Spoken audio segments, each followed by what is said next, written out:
ఎంఆర్పిఎస్ యొక్క హక్కులకు అభయం ఇస్తూ మందకృష్ణ గారికి అభినందనలు తెలియజేసిన ప్రధానమంత్రి గారు భారత్ మాతా కీ మోడీ గారి నాయకత్వం.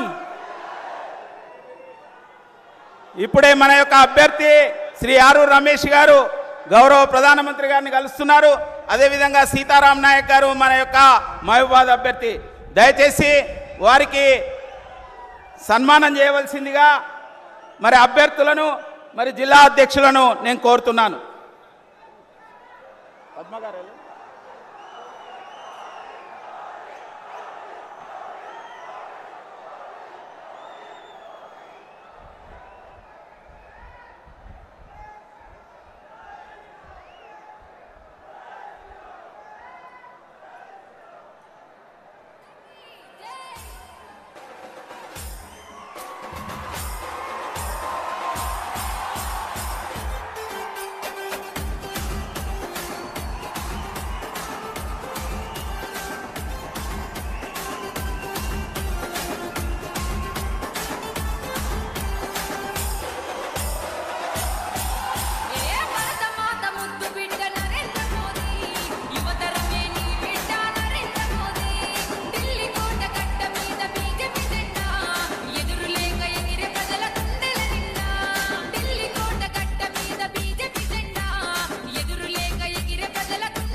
దయచేసి అందరు కూర్చోవలసిందిగా కోరుతున్నాం.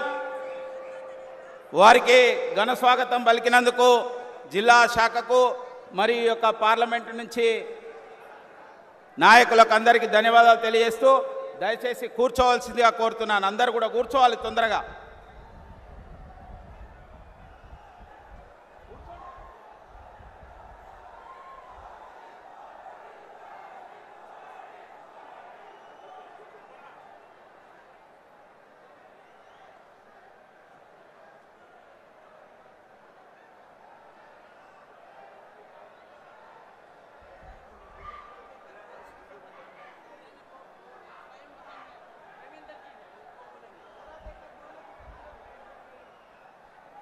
దయచేసి అందరు కూడా కూర్చోవలసిందిగా కోరుతున్నాను. భారత్ మాతా కీ నరేంద్ర మోడీ గారి నాయకత్వం.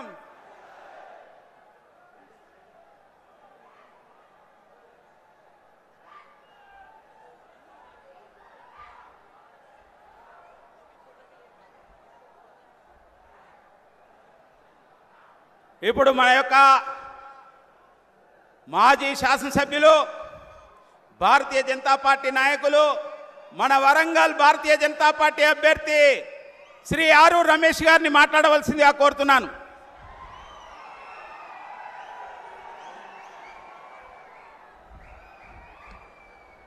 ఈనాటి వరంగల్ పార్లమెంట్ ఎన్నికల ప్రచారంలో భాగంగా వరంగల్ మహబూబాద్ పార్లమెంట్ ప్రజల్ని వరంగల్ నగర ప్రజల్ని ఉద్దేశించి మాట్లాడడానికి వచ్చిన పెద్దలు గౌరవనీయులు పేదల పెన్నిధి జననేత బడుగు బలహీన వర్గాల ప్రతినిధి ఈ దేశ ప్రధాని 10 సంవత్సరాలుగా ఎలాంటి చిన్న అవినీతికి తావు లేకుండా ఎలాంటి బోఫోర్స్ కుంభకోణాలు లేకుండా దేశ ప్రజలను కాపాడి ఈ దేశాన్ని పరిపాలించిన మహానుభావుడు మోడీ గారికి స్వాగతం సుస్వాగతం. మరి కార్యక్రమంలో పాల్గొన్న వేదిక పైన ఉన్న పెద్దలందరికీ పేరు పేరున నా యొక్క నమస్కారాలు. మరి 7 నియోజకవర్గాల నుండి విచ్చేసిన వేలాది మంది పార్టీ శ్రేణులకు అభిమానులకు కార్మికులకు కర్షకులకు పత్రికా మిత్రులకు అందరికీ పేరు పేరున నా యొక్క నమస్కారాలు. మీ వరంగల్ బిడ్డగా మరి బీజేపీ బలపరిచిన మోడీ గారు ఆశీర్వదించిన ఈ బిడ్డను 13వ తారీఖు జరిగే ఎన్నికల్లో మీరు నిండు మనసుతో ఆశీర్వదించి మూడోసారి ప్రధానిగా మోడీ గారికి కావడానికి నన్ను కానుకగా పంపమని నేను మిమ్మల్ని శిరస్సు వంచి నమస్కరిస్తున్నా. సార్, ఈ వరంగల్ కు బ్రహ్మాండమైన చరిత్ర ఉంది. కాకతీయుల చరిత్ర, కాకతీయుల గడ్డ. మరి వరంగల్ మహానగరాన్ని అన్ని విధాలుగా అభివృద్ధి చేయడానికి మీ ఆశీస్సులతో రేపు విజయం సాధించిన తర్వాత ఈ నగరంలో కొన్ని పెండింగ్ వర్క్లు ఉన్నాయి సార్. వరంగల్ ప్రజల చిరకాల కోరిక తమరు దిగిన ఎయిర్పోర్టును పునరుద్ధరించి ఈ ప్రజలకు అంకితం చేయాలని నేను ఈ సందర్భంగా మీకు మనవి చేస్తున్నాను సార్. అదే విధంగా తమరు పెద్ద మనసుతో, గొప్ప మనసుతో వ్యాగన్ ఫ్యాక్టరీ ఇచ్చారు. దాని కోచ్ ఫ్యాక్టరీ కావాలని ఇక్కడ ప్రజల డిమాండ్ ఉంది సార్. ఈ ప్రాంత నిరుద్యోగ యువతకు మరి ఉపాధి కల్పించాలి. గతంలో కాంగ్రెస్ పాలనలో మరి ఎవరు కూడా కోచ్ ఫ్యాక్టరీ గురించి పట్టించుకోలే. మీరు వ్యాగన్ ఫ్యాక్టరీ ఇచ్చారు, మీకు ప్రత్యేక ధన్యవాదాలు. దాన్ని కోచ్ ఫ్యాక్టరీ చేయాలని కూడా ఈ సందర్భంగా తమరికి మనవి చేస్తున్నాను సార్. ఇక్కడ textile park, mega textile park ఉంది సార్. దాన్ని పరిగణలోకి తీసుకొని ఈ ప్రాంతం ఆ నేతన్నకు ఉపాధి కల్పించే విధంగా మరి టెక్స్టైల్ పునరుద్ధరించాలని ఈ సందర్భంగా నేను మనవి చేస్తున్నాను సార్. అనేక సంవత్సరాలుగా ఇక్కడ ఆజాంజాయి మిల్లు ఉండే, మరి ఆ టెక్స్టైల్ను తమరు పెద్ద మనసుతో ముందుకు తీసుకుపోవాలని ఈ సందర్భంగా నేను మనవి చేస్తున్నాను సార్. ఇక్కడ విద్యానికి నిలయమైన అనేక యూనివర్సిటీలు ఉన్నాయి. ఈ వరంగల్లో ఒక ఐఐఎం ఇవ్వాలని నేను ప్రత్యేకంగా తమని మనవి చేస్తున్నాను సార్. అదేవిధంగా వర్షాలు వస్తే ఈ వరంగల్ నగరం ముంపుకు గురవుతుంది సార్. ఒక అండర్ గ్రౌండ్ డ్రైనేజీ మీరు ఇవ్వాలి. ఈ వరంగల్ నగరాన్ని, ఈ కళా సంపదను తమరు కాపాడాలని కూడా ఈ సందర్భంగా నేను మనవి చేస్తూ, భూపాల్పల్లికి మరి రైల్వే లైన్ తీసుకొచ్చి ఆ ప్రాంత ప్రజల కోరిక తీరాలి. పాలకుర్తిలో టెక్స్టైల్ పార్క్ కావాలి. మరి వరంగల్ పార్లమెంటును అన్ని రంగాల్లో మీ ఆశీర్వాదంతో ముందుకు తీసుకుపోతాం, అభివృద్ధి చేస్తాం. ఈ ప్రజలు ఈరోజు బ్రహ్మాండంగా తమరికి అశేషంగా అభినందనలు తెలియడానికి వచ్చారు సార్. ఇక్కడ కాంగ్రెస్ పార్టీ వాళ్ళు నిలిచి గెలవక కొన్ని ప్రత్యేకంగా కావాలని బీజేపీ పైన బురద చల్లుతున్నారు. రిజర్వేషన్లు రద్దని, రాజ్యాంగం రద్దని ప్రజల్ని రెచ్చగొట్టే ప్రసంగాలు చేస్తున్నారు. ఒక పేద బిడ్డ, ఒక బడుగుల బిడ్డ, ఒక బలహీన వర్గాల బిడ్డ, మరి బలహీన వర్గాల ఆశాజ్యోతి, జననేత పేదల కోసం రిజర్వేషన్లు పెంచుతాడే తప్ప మరి తగ్గించే ప్రసక్తి లేదు. వరంగల్ ప్రజలారా, మీ అందరికీ తెలుసు ఈరోజు మోడీ గారి నాయకత్వంలో ఈ దేశంలో జరిగిన పాలన విధానం, ఈ దేశంలో ఉన్న పేద బడుగు బలహీన వర్గాల కోసం చేపట్టిన కార్యక్రమాలు ఈరోజు మోడీ గారి ఖాయంలో ఉన్నాయి. దయచేసి మూడోసారి మోడీ గారిని ప్రధాని చేద్దాం. ఈ బిడ్డను ఆశీర్వదించాలని కూడా ఈ సందర్భంగా నేను చేతులెత్తి నమస్కరిస్తూ సెలవు తీసుకుంటున్నా. జై హింద్, జై భారత్, జై తెలంగాణ, జై శ్రీరామ్, భారత్ మాతాకి. మోడీ గారి నాయకత్వం, మోడీ గారి నాయకత్వం. కమలం పువ్వు గుర్తుకే, కమలం పువ్వు గుర్తుకే. ఆరు రమేష్ గారికి ధన్యవాదాలు. ఇప్పుడు మన దేశ ప్రజల యొక్క అభిమానాన్ని చూరగొని రెండోసారే కాదు మూడోసారి तीसरा बार प्रधानमंत्री पदवी के लिए आ रहे हमारा गौरव प्रधानमंत्री श्री नरेंद्र मोदी जी से मैं अनुरोध कर रहा हूं वे संबोधित करने के लिए हमारा राका सुधाकर जी ट्रांसलेशन చేయవలసిందిగా కోరుతున్నాను.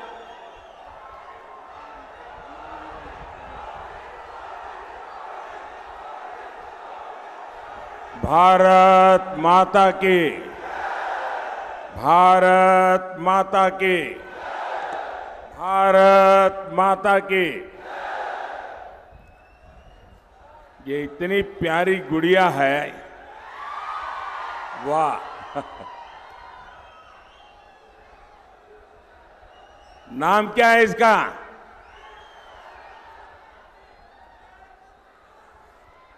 बड़ा पगड़ी वगड़ी पहन के आई है।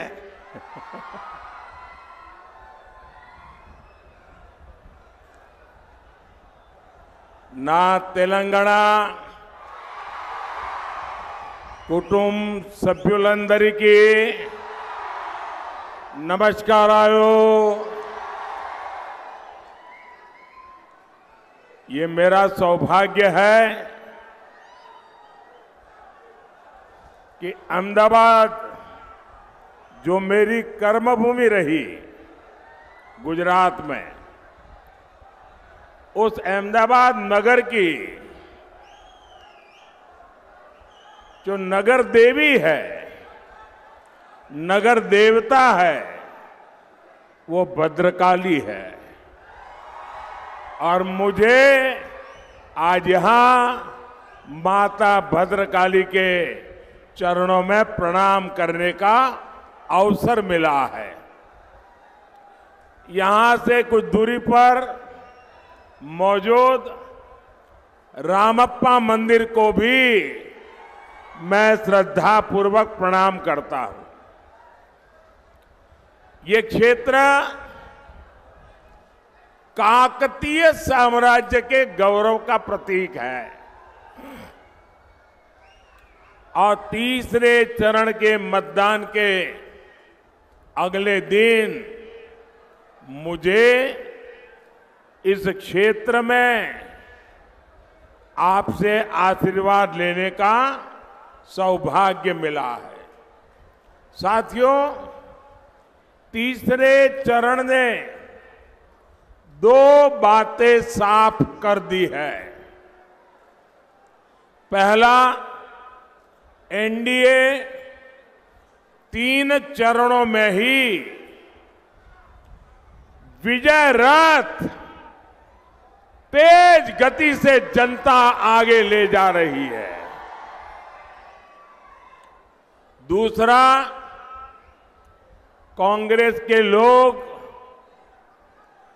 मैग्नीफाइंग ग्लास लेकर अपनी सीटें खोज रहे हैं।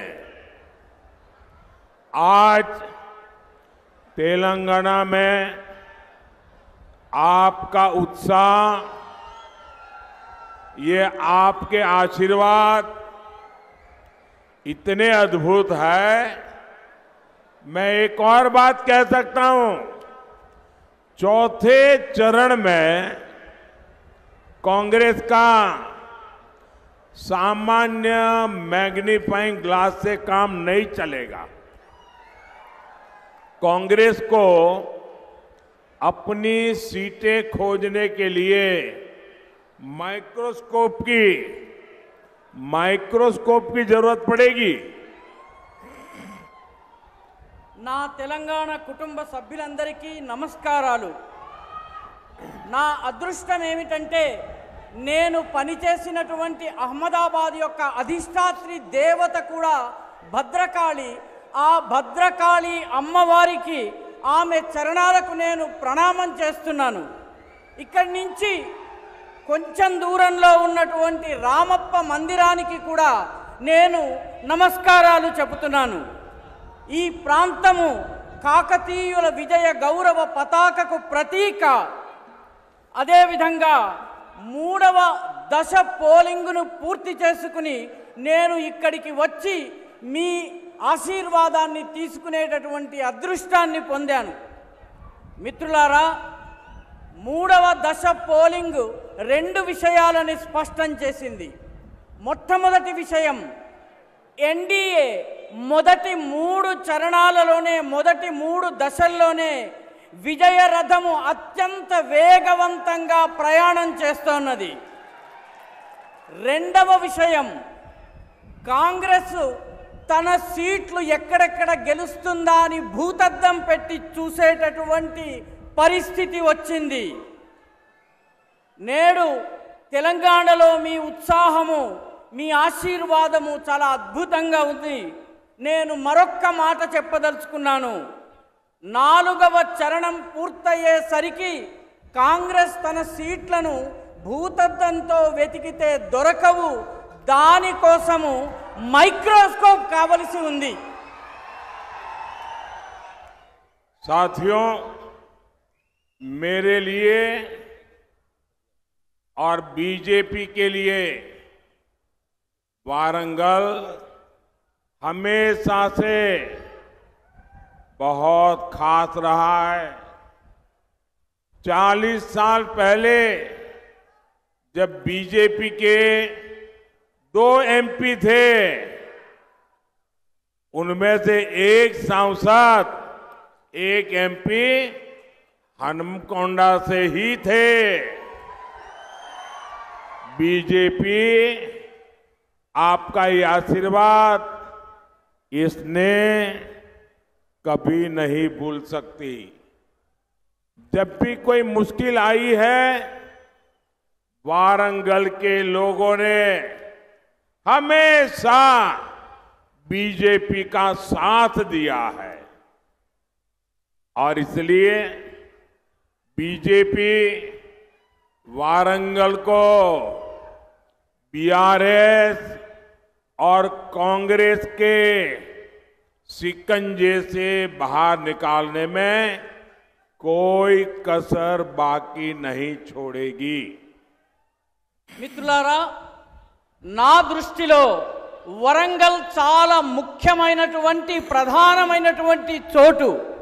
ఎందుకంటే 40 సంవత్సరాల క్రితము బీజేపీకి ఇద్దరే ఎంపీలు ఉన్నప్పుడు అందులో ఒకరు మన హనుమకొండ నుంచి మన కీర్తిశేషులు జంగారెడ్డి గారు. బీజేపీ మీ యొక్క ఈ అభిమానాన్ని, ఆశీర్వాదాన్ని, స్నేహాన్ని ఎప్పటికీ మరిచిపోలేదు. మాకు ఎప్పుడు కష్టం వచ్చినా వరంగల్ ప్రజానీకం మా వెన్నంటి నిలిచారు. అందుకే బీజేపీ వరంగల్లో బీఆర్ఎస్ కాంగ్రెస్ యొక్క ఇనప గుప్పటి నుంచి వరంగల్ని బయటకు తీసేందుకు సర్వ ప్రయత్నాలను చేయబోతోంది. साथियों, आज आप सबके सामने विकसित भारत, विकसित तेलंगाना का सपना है। आप चाहते हैं ना कि भारत विकसित बने? आप चाहते हैं ना भारत विकसित बने? आप चाहते हैं ना भारत विकसित बने? आप चाहते हैं ना भारत की साख पूरी दुनिया में आगे बढ़े? आप चाहते हैं ना? आप चाहते हैं ना कि आपके बच्चों का भविष्य उज्जवल हो? आप चाहते हैं आपके बच्चों का भविष्य उज्जवल हो? आजकल आप देख रहे हैं विश्व किस हालात से गुजर रहा है। दुनिया में हर ओर अस्थिरता है, अशांति है, संकट है।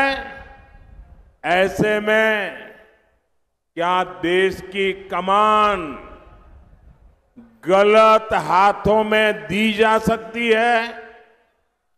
इसलिए ही देश कह रहा है, फिर एक बार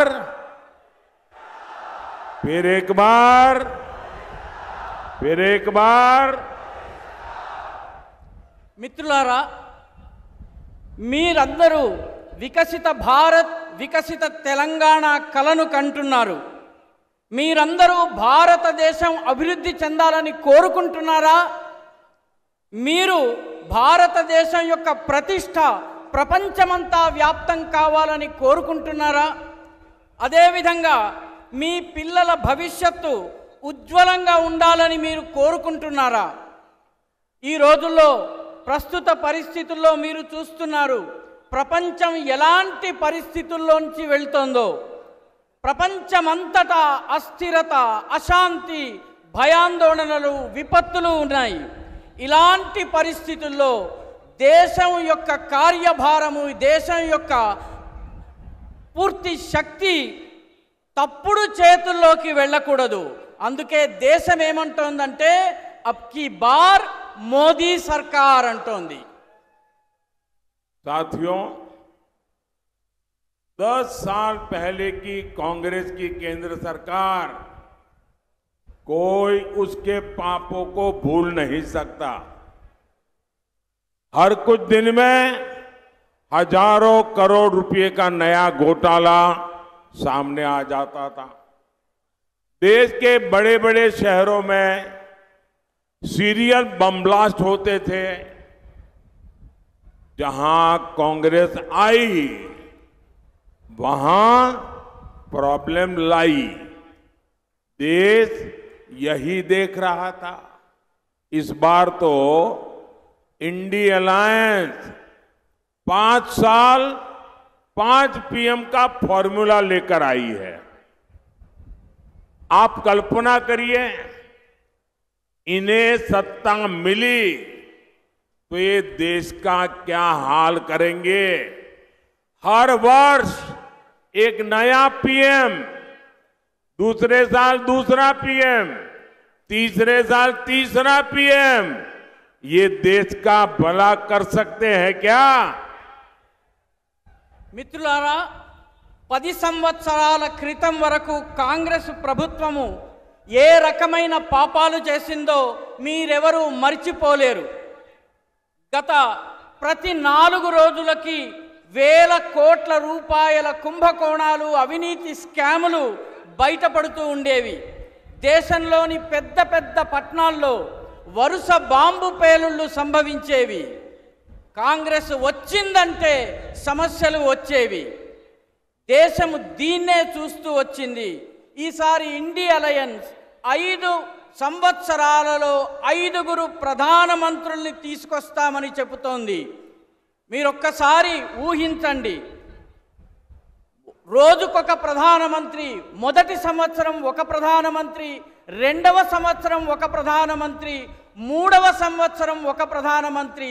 ఇలాంటి ప్రభుత్వం మనకి కావాలా? ఈ దేశాన్ని అటువంటి వాళ్ళ చేతుల్లోకి మనం అప్పగిద్దామా? अच्छा, मैं एक अलग तरीके से समझाता हूं। मान लो कि हमारे वारंगल में 10 किसान इकट्ठे हो गए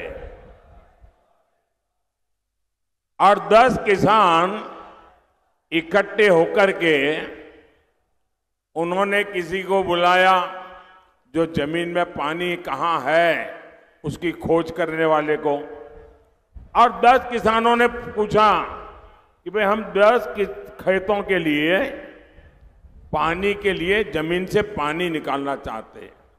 अब जरा हमें खोज के बताओ कि कहां पानी निकलेगा और कितना ऊंडा निकलेगा, कितना गहरा निकलेगा।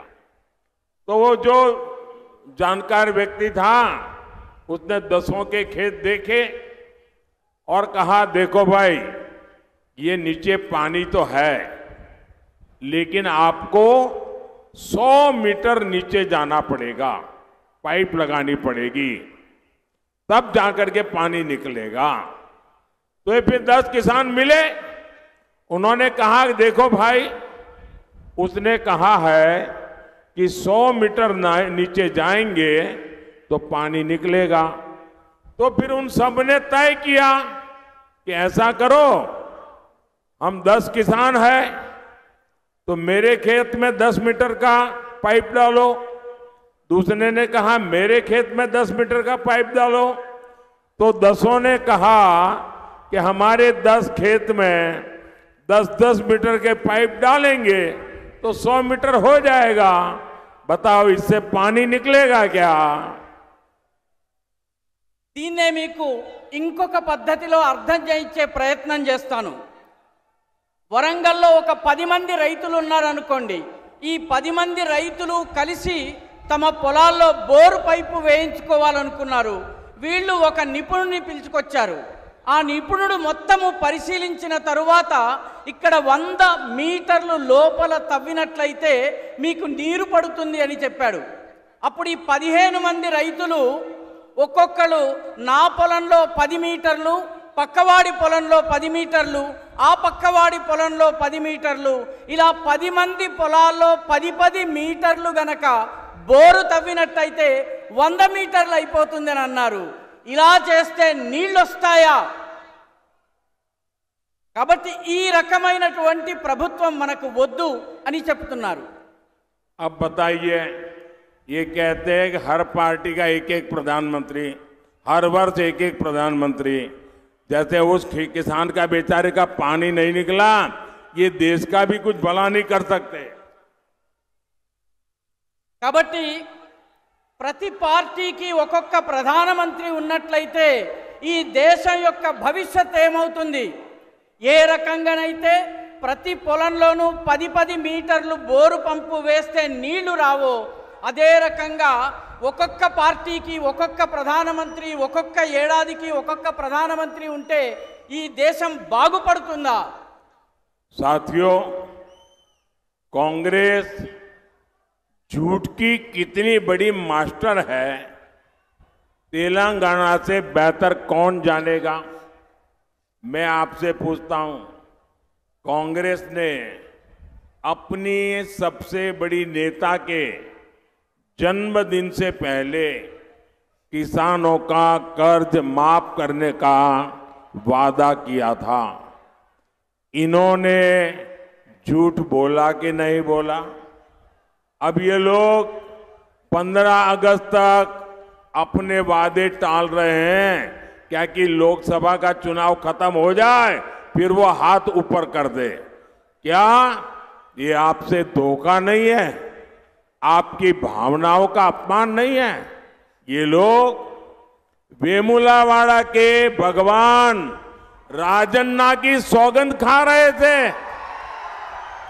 और ये तो सनातन को गाली देने वाले लोग हैं. सनातन को गाली देने वालों की सौगंध, इसका कोई भरोसा कर सकता है क्या? మిత్రులారా, కాంగ్రెస్ ఎంత అబద్ధాల కోరు అన్నటువంటి విషయము తెలంగాణ ప్రజలకు తెలిసినట్టుగా మరెవ్వరికీ తెలియదు.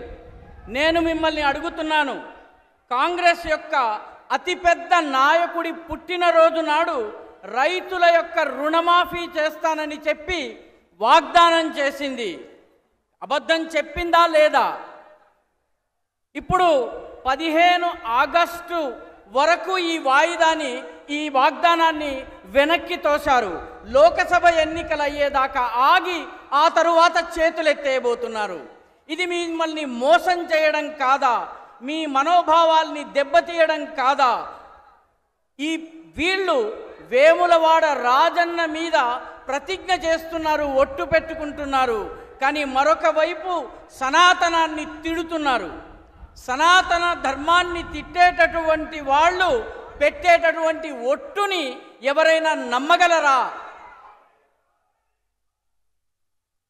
साथियों, कांग्रेस ने तेलंगाना आंदोलन में बलिदान देने वालों के परिवार को पेंशन देने का वादा किया था. कभी भी वो वादा पूरा किया क्या? कांग्रेस ने 250 स्क्वायर यार्ड जमीन देने के लिए कहा था.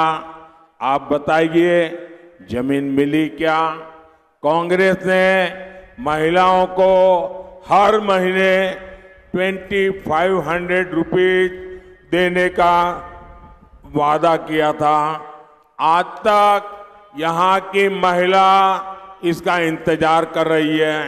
यहाँ तेलंगाना में पावर कट इतने ज्यादा बढ़ गए हैं कि लोगों का जीना मुश्किल हो गया है. ऐसी विश्वासघाती कांग्रेस क्या आपका भला कर सकती है? మిత్రులారా, కాంగ్రెస్ పార్టీ తెలంగాణ కోసం బలిదానం చేసిన వాళ్ళ కుటుంబ సభ్యులకి పెన్షన్ ఇస్తానని వాగ్దానం చేసింది. ఆ వాగ్దానం పూర్తయిందా? అదేవిధంగా కాంగ్రెస్ 250 గజాల భూమిని ఇస్తానని చెప్పి కూడా, స్థలాన్ని ఇస్తానని చెప్పి కూడా వాగ్దానం చేసింది. ఆ భూమి లభించిందా? కాంగ్రెస్ మహిళలకు నెలకు 2500 రూపాయలు ఇస్తానని వాగ్దానం చేసింది. ఇప్పటికీ మహిళలు ఆ 2500 రూపాయల కోసం ఎదురు చూస్తున్నారు. ఇక్కడ తెలంగాణలో విద్యుత్ కోతలు, పవర్ కట్స్ ఎంతగా పెరిగిపోయినాయంటే ప్రజలకు ఈ గంట గడవడం కష్టమైపోతోంది. ఇటువంటి నమ్మక ద్రోహి అయిన కాంగ్రెస్ మీకు ఎలాంటి మేలు చేయగలదు ఒక్కసారి ఆలోచించండి.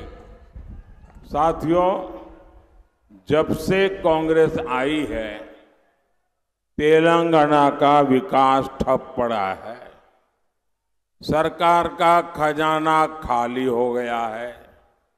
जरा बताइए ये पैसा कहां जा रहा है?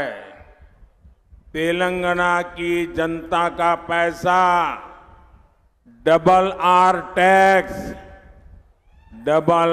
टैक्स के नाम पर लूटा जा रहा है।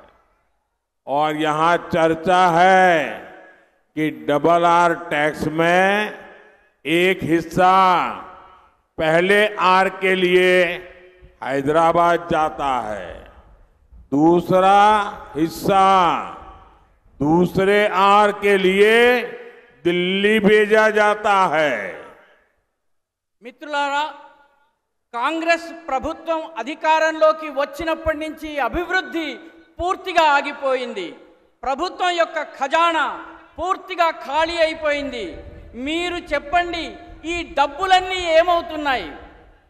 ఇక్కడ తెలంగాణలో చర్చ ఏమిటంటే double R tax, R R tax అనే పేరిట ప్రజలని దోపిడీ చేయడం జరుగుతోంది. ఈ ఆర్ఆర్ ట్యాక్స్, డబల్ ఆర్ ట్యాక్స్లోని మొదటి ఆర్ కోసము ఒక భాగం హైదరాబాద్కు వెళితే రెండవ ఆర్ కోసము ఢిల్లీకి వెళ్తోంది. कांग्रेस हो या इंडी अलायंस, ये जहां सत्ता में आए वो राज्य उनका एटीएम बन गया। अभी झारखंड से नोटों के पहाड़ निकले हैं, आपने देखा है ना। इसके पहले कांग्रेस के एक सांसद के यहां 300 करोड़ कैश निकला था, और जब मोदी इनके ब्लैक मनी, इनके करप्शन पर कार्रवाई करता है तो ये मोदी को गाली देते हैं। కాంగ్రెస్ కావచ్చు లేదా ఇండి అలయన్స్ కావచ్చు, ఈ రెండు ఏ రాష్ట్రంలో అధికారంలోకి వచ్చాయో ఆ రాష్ట్రము ఈ పార్టీల కోసం ఏటీఎంగా మారిపోతుంది. ఈ మధ్య జార్ఖండ్లో నోట్ల కట్టల గుట్టలు బయటపడ్డాయి. దీన్ని మీరు చూసే ఉంటారు. అదేవిధంగా ఇంతకు ముందు ఒక కాంగ్రెస్ ఎంపీ గారి ఇంట్లో 300 కోట్ల రూపాయల క్యాష్, నగదు బయటపడింది. మోదీ వీళ్ళ దగ్గర ఉన్నటువంటి నల్లధనాన్ని, బ్లాక్ మనీని, వీళ్ళ అవినీతిని అంతం చేసేందుకు చర్యలు తీసుకుంటే వీళ్ళందరూ మోదీని విమర్శిస్తూ ఉంటారు. साथियों, कांग्रेस के लिए देश का संविधान कोई मायने नहीं रखता। बाबा साहब आम्बेडकर ने खुद कहा था कि भारत में रिलीजन के आधार पर रिजर्वेशन नहीं मिलना चाहिए। लेकिन कांग्रेस ने कर्नाटका में बीसी आरक्षण काटकर मुस्लिमों को दे दिया है। यही कोशिश इन्होंने संयुक्त आंध्र प्रदेश में भी की थी, लेकिन तब हाईकोर्ट ने उस पर रोक लगा दी थी। ये बात कांग्रेस को खटक रही है, इसलिए ये कांग्रेस कानून बनाकर एससी, एसटी, ओबीसी इनका आरक्षण हटाकर अपने वोट बैंक मुसलमानों को देना चाहते हैं।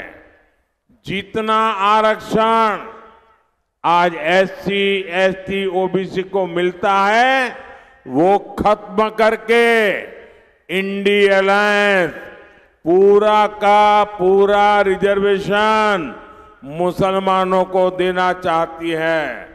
मैं जरा आपसे पूछना चाहता हूं, क्या आप ये लूट होने देंगे? ये आपका आरक्षण लूट लेंगे, आप देखते रहेंगे? మిత్రులారా, కాంగ్రెస్ దృష్టిలో ఈ దేశపు రాజ్యాంగానికి ఎలాంటి విలువ లేదు. బాబాసాహెబ్ అంబేద్కర్ స్వయంగా మతం ఆధారంగా రిజర్వేషన్లు ఇవ్వకూడదని చాలా స్పష్టంగా చెప్పారు. కానీ కాంగ్రెస్ కర్ణాటకలో వెనకబడిన తరగతులు అంటే బీసీల రిజర్వేషన్ను కత్తిరించి ముస్లింలకు ఇచ్చింది. ఇదే ప్రయత్నము అవిభక్త ఆంధ్రప్రదేశ్లో కూడా చేయడం జరిగింది. కానీ హైకోర్టు దీనిని నిలువరించింది, నిలిపివేసింది. దీన్ని కాంగ్రెస్ ప్రభుత్వం సహించలేకపోతోంది. అందుకే చట్టాన్ని చేసైనా సరే షెడ్యూల్డ్ కులాలు, షెడ్యూల్డ్ తరగతులు, ఓబీసీలకు సంబంధించిన రిజర్వేషన్ను తొలగించి తమ ఓట్ బ్యాంక్ అయినటువంటి ముస్లింలకు ఇవ్వాలని అనుకుంటోంది. ఎంత రిజర్వేషన్ అయితే ఎస్సీ, ఎస్టీ, ఓబీసీలకు లభిస్తుందో దానిని పూర్తిగా నిలుపు చేయాలని చెప్పి ఇండి అలయన్స్ మొత్తం దేశంలో ఉన్నటువంటి రిజర్వేషన్ అంతా కూడాను ముస్లిములకు ఇవ్వాలని ప్రయత్నిస్తున్నది. మీరు ఇలా జరగనిస్తారా? రిజర్వేషన్లను తొలగించటాన్ని మీరు అంగీకరిస్తారా? ये कांग्रेस वालों को पहचानो। ये एससी, एसटी, बीसी उसका आरक्षण मुसलमान को देने को तो तैयार है, लेकिन मेरा माड़ीगा समाज वो अपने अधिकारों की लड़ाई लड़ रहा है, उसको न्याय देने को तैयार नहीं। मेरा छोटा भाई कृष्णा आज यहां मौजूद है और माड़ीगा समाज के अन्याय को दूर करने के लिए ये मोदी ने वादा किया है, असेंबली में किया था। मैं भूल नहीं जाऊंगा, मैं इसे पूरा करके रहूंगा।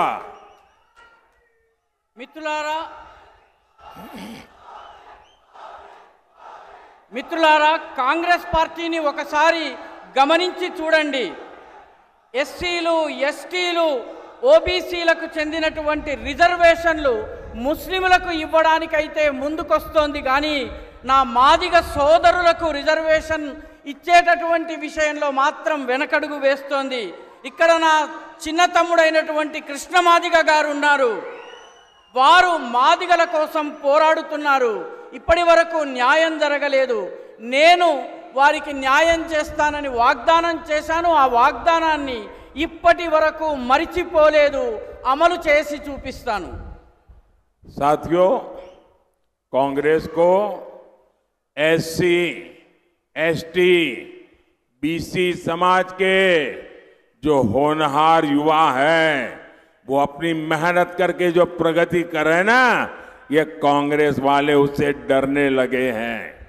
केंद्र सरकार ने तेलंगाना में सम्मक्का सरक्का ट्राइबल यूनिवर्सिटी बनाने का भारत सरकार का फैसला, लेकिन यहां की कांग्रेस सरकार इसको रोकने के लिए लगातार रोड़े अटका रही है। कांग्रेस सोचती है एससी, एसटी युवा आगे बढ़ जाएंगे तो शाही खानदान के बेटे बेटियों की कुर्सी कैसे मिलेगी? మిత్రులారా, కాంగ్రెస్ ఎస్సీ, ఎస్టీ, బీసీ సమాజంలో ఉన్నటువంటి ప్రతిభావంతులైనటువంటి యువకుల యొక్క అభివృద్ధిని చూసి భయపడుతోంది.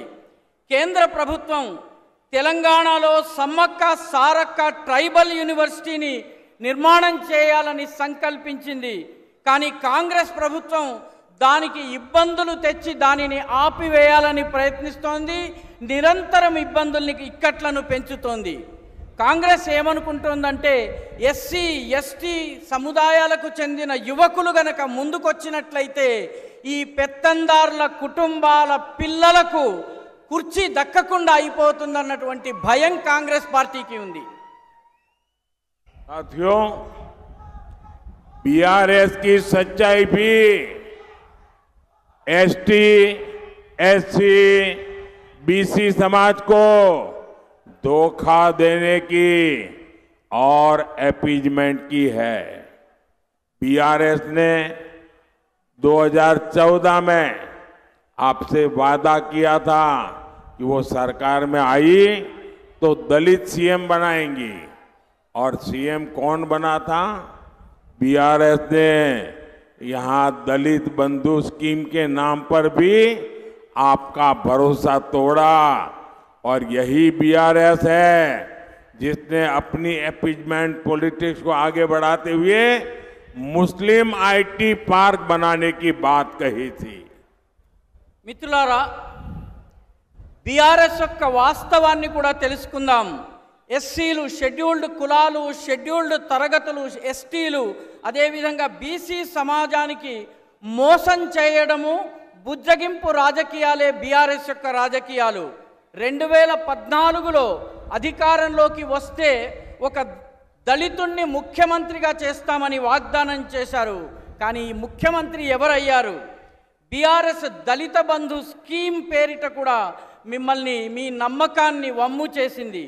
అంతేకాదు, ఇదే బీఆర్ఎస్ ఇదే బుజ్జగింపు రాజకీయాల్లో భాగంగా, మైనారిటీ బుజ్జగింపు రాజకీయాల్లో భాగంగా ముందుకు వెళుతూ కేవలం ముస్లిముల కోసము ఐటీ పార్కులను ఏర్పాటు చేస్తామని కూడా ప్రకటించింది. ये हमारा कल्चर देखिए, हमें 14 में आपने सेवा करने का मौका दिया तो हमने सबसे पहले राष्ट्रपति बनाए रामनाथ कोविंद जी, एक दलित को। हमें 2019 में दूसरी बार मौका मिला तो हमने राष्ट्रपति के रूप में आदिवासी बेटी को देश के राष्ट्रपति के रूप में द्रौपदी मुर्मू जी को पसंद किया, और कांग्रेस ने इसका भरपूर विरोध किया। మిత్రులారా, అదే మా సంస్కృతిని చూడండి. 2014లో మేము తొలిసారి అధికారంలోకి రాగానే 2014లో రామ్నాథ్ కోవింద్ ఒక దళిత సమాజానికి చెందినటువంటి నేతను ఈ దేశపు రాష్ట్రపతిగా చేశాము. 2019లో ఆదివాసీ సముదాయానికి చెందినటువంటి ద్రౌపది ముర్ము గారిని దేశపు రాష్ట్రపతిగా చేశాము. కాంగ్రెస్ ఈ రెండిటిని వ్యతిరేకించింది. साथियों, मैं बहुत सोच रहा था कि द्रौपदी जी, जिनकी बहुत अच्छी प्रतिष्ठा है, आदिवासी समाज की एक प्रतिष्ठित बेटी है, उसको हम राष्ट्रपति बना रहे हैं, तो कांग्रेस उनको हराने के लिए इतनी मेहनत क्यों कर रही है? कांग्रेस आदिवासियों को नाराज क्यों कर रही है?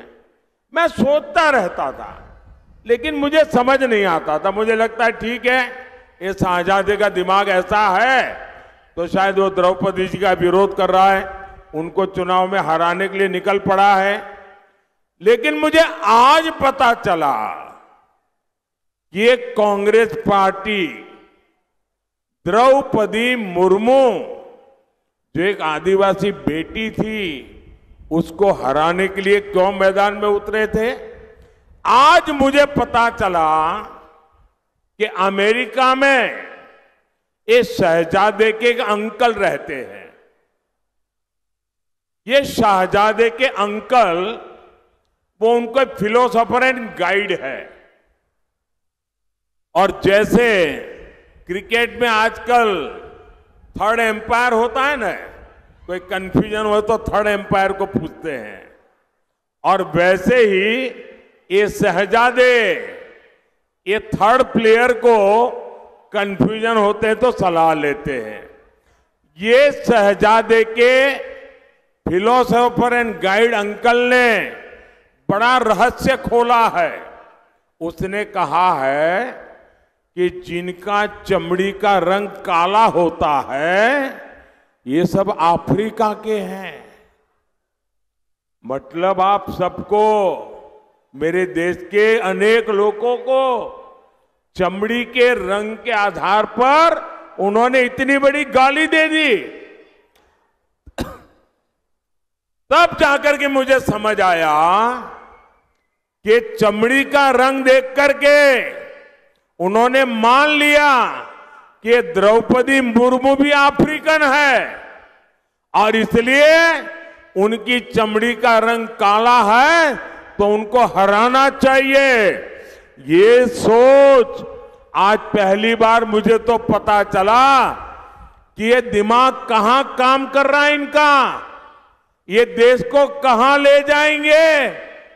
अरे चमड़ी का रंग कोई भी हो, हम तो श्री कृष्ण की पूजा करने वाले लोग हैं, जिसकी चमड़ी का रंग यहां हम सब जैसा रंग था। మిత్రులారా, నేను చాలా ఆలోచించాను.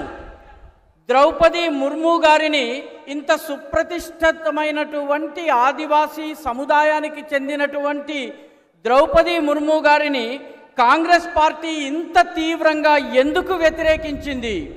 మొత్తము ఆదివాసీ సముదాయపు వ్యతిరేకత వచ్చినా కూడా లెక్క చేయకుండా ఆమెను ఎందుకు వ్యతిరేకించింది అన్నది ఎంత ఆలోచించినా అర్థం కాలేదు. చివరికి నాకు ఇప్పుడు అర్థమవుతున్నది ఏమిటంటే, ద్రౌపది ముర్ము గారి చర్మపు రంగు నలుపు. ఇక్కడ ఉన్నటువంటి రాజకుమారుడికి అమెరికాలో ఒక ఫ్రెండ్, ఫిలాసఫరు, గైడ్ అంటే మిత్రుడు, సఖుడు, మార్గదర్శి ఉన్నారు.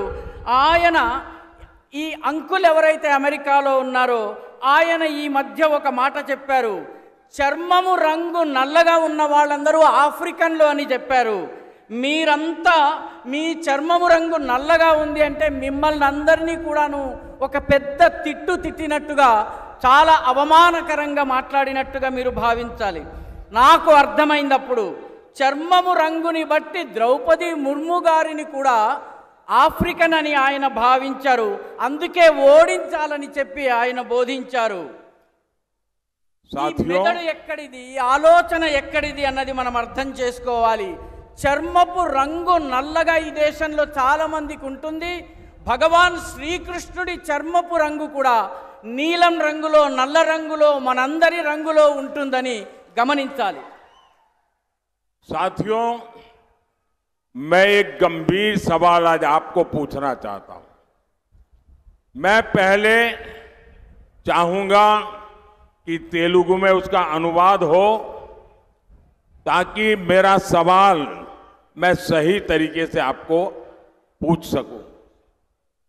మిత్రులారా, నేను ఇప్పుడు ఒక ముఖ్యమైన ప్రశ్న మిమ్మల్ని అడగబోతున్నాను. దీన్ని తెలుగులో నేను వివరిస్తాను. ఆ తరువాత మీరు దీనికి జవాబు ఇవ్వవలసి ఉంటుంది.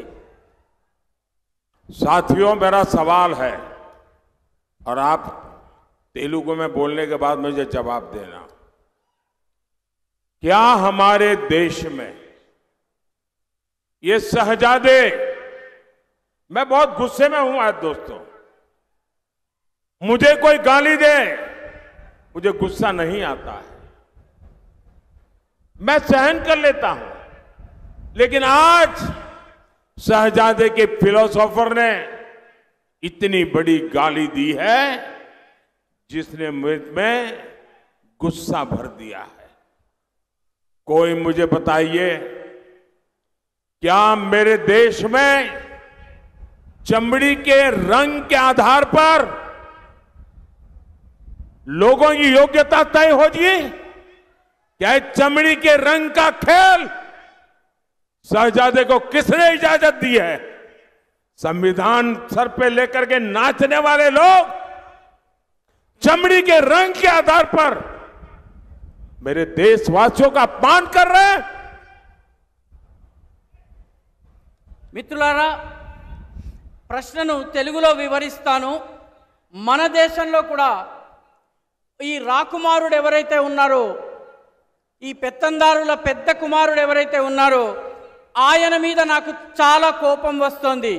నన్ను తిడితే నాకు కోపం రాదు, కానీ నా దేశంలో ఉన్నటువంటి అనేక మంది ప్రజలను, ఇక్కడ ఉన్నటువంటి వాళ్ళ చర్మం రంగుని పట్టి ఈ దేశపు రాకుమారుడి ఫిలాసఫర్, వారి యొక్క మార్గదర్శకుడు లండన్లో కూర్చుని, అమెరికాలో కూర్చుని తిట్టడము నాకు కోపం తెప్పిస్తోంది.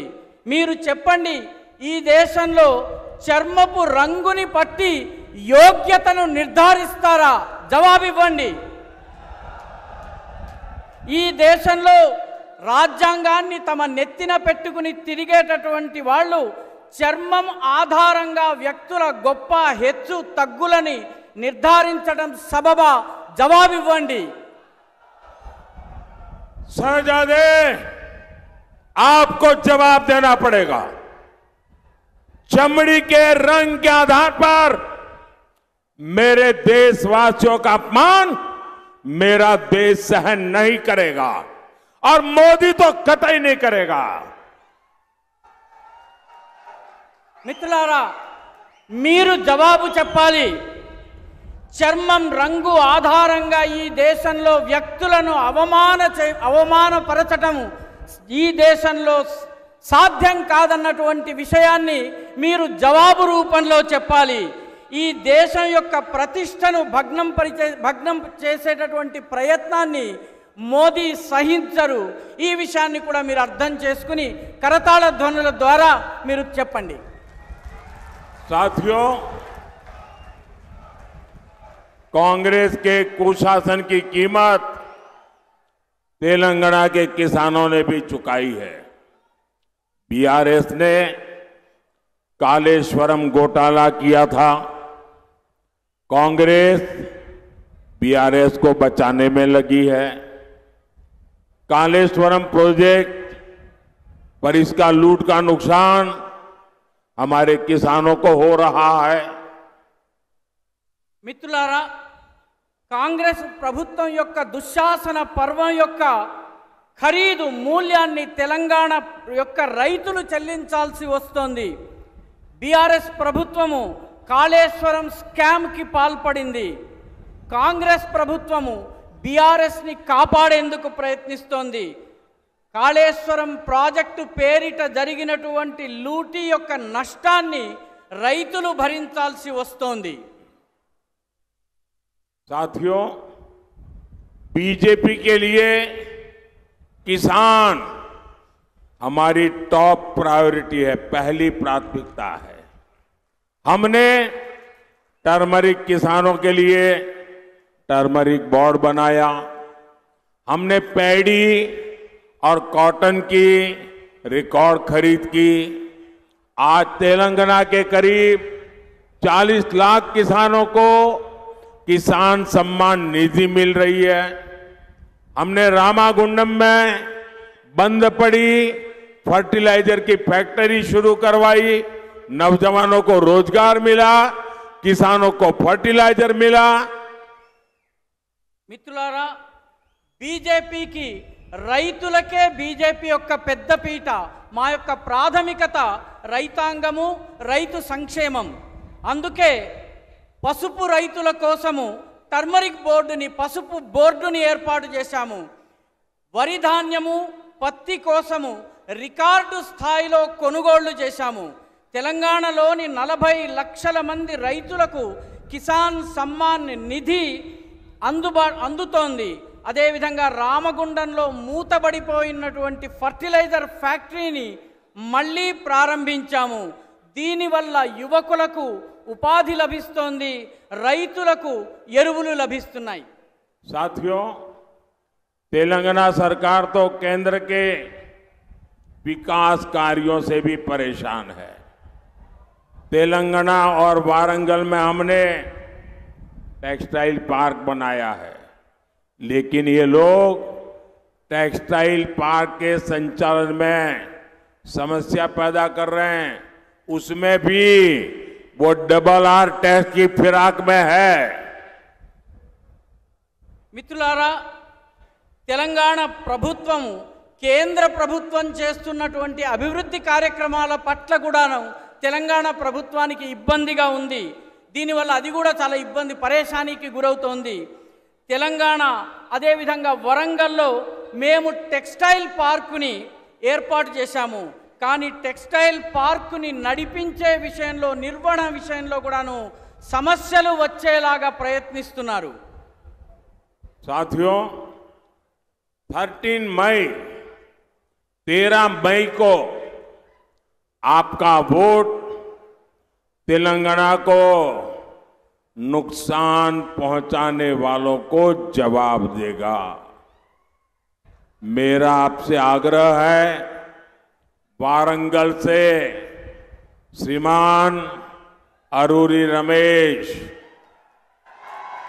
महबूबाबाद से डॉक्टर सीताराम नाइक, ये हमारे दोनों साथियों को लोकसभा में भेजना है.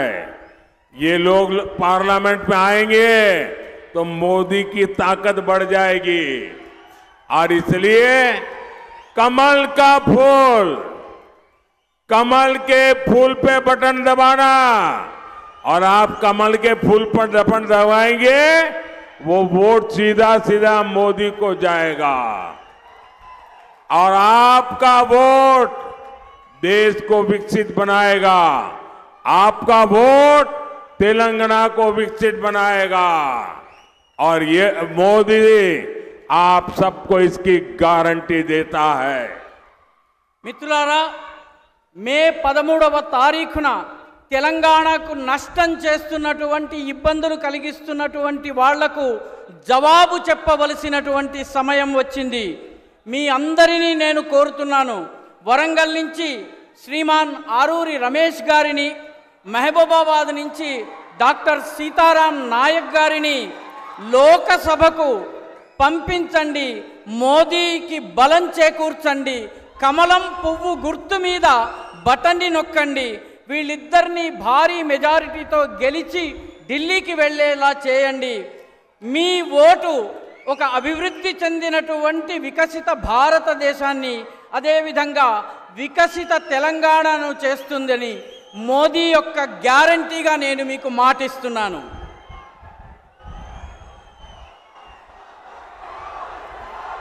मेरे साथ बोलिए, भारत माता की जय. भारत माता की. बहुत बहुत धन्यवाद.